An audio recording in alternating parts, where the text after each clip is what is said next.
Zdravo svima! Veče kada se Evropa zaustavlja.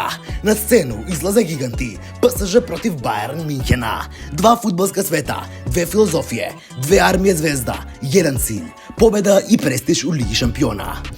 Park Prinčeva večeras će biti naelektrisan do maksimuma. Desire Doué, Dembele i Vitinha, društvo protiv mašine iz Minhena. Kane, Kimmich, Olise, Luis Diaz, sudar moći i talenata, brzine i discipline. PSG traži iskupljenje pred svojim navijačima, dok Bayern dolazi s jasnim planom da pokaže zašto je njemačka preciznost i da je sinonim za vrh Evrope.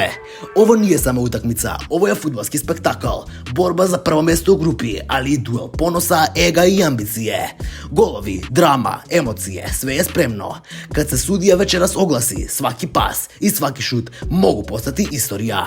PSG Bayern, Liga šampiona, sudar titana koji svet ne sme da propusti, jer kad Paris i Minhen igraju, fudbal postaje umetnost.